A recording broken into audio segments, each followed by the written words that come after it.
Tomorrow MEPs can end EU animal export horror show. Every year more than 3 million live animals are exported from the EU to third countries for fattening and slaughter. The transport conditions on the trucks and ships are often unbearable, causing the animals immense suffering on journeys that can last days, weeks or even months. It is commonplace for some to perish in transit. In the worst disasters, thousands die. In 2019, more than 14,000 sheep destined for export drowned when the cargo ship carrying them capsized in Romania's Black Sea port of Midia. To stay up to date with latest top stories, make sure to subscribe to this YouTube channel by clicking the button above this video. And last year more than 2,600 calves being exported from Spain were killed after being kept adrift at sea for 3 months as no country wanted to accept them due to a suspected outbreak of disease. Over the years, countless petitions and protests by citizens and NGOs have called on the EU to end the live exports horror show. They are backed up by numerous scientific recommendations advising against continuing this cruel practice.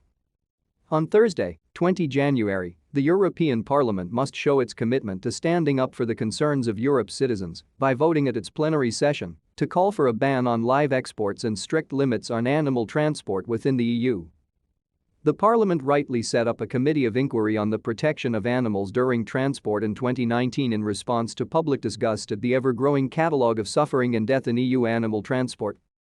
But despite the committee's noble mission and the positive lead given by some of its members, some issues appear to have been largely captured by those who want to block progress towards better animal welfare. Some of the recommendations the committee voted through last month focus on better enforcement of the current, totally inadequate, rules, falling short of the changes needed. In plenary this week, the Parliament must find its backbone. Farmed animals suffer during transport due to being packed closely together for often long and exhausting journeys in weather that can be extremely hot or cold. Boiling temperatures inside the trucks, lack of fresh air and the buildup of urine and manure in the containers the animals are stacked in are commonplace. Inappropriate feeding and drinking devices, or difficulty in accessing them, can leave the animals debilitated by hunger and thirst. Even unweaned calves are transported from the age of 14 days on long journeys, suffering hunger, thirst, and thermal stress which heavily impacts their weak immune system. Nor is any special care given to pregnant animals, who sometimes end up giving birth in terrible conditions on board vehicles or ships. Journeys by road and/or sea are particularly long and stressful to countries such as Turkey, Lebanon, Libya, and Algeria, which are considered high risk for animal welfare. Cases of tremendous cruelty in third countries are reported time and again, but it is impossible for the EU to enforce its animal protection legislation beyond its borders.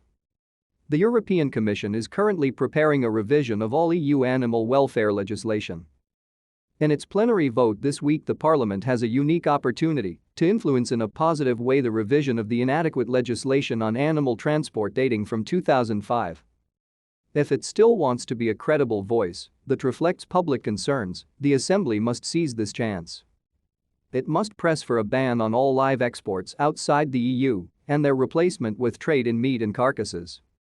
Parliament must also call for overall journey times within the EU to be limited to no more than 4 hours for poultry and rabbits, which are particularly vulnerable, and 8 hours for other animals. In addition, specific rules for transport of different species are needed, and the transport of all unweaned animals must be ended. Europe has all the evidence it needs to put an end to the appalling suffering that animal transport causes. This week, MEPs must listen to voters' demands and finally call for an end to a grotesque practice that is only fueled by narrow vested interests.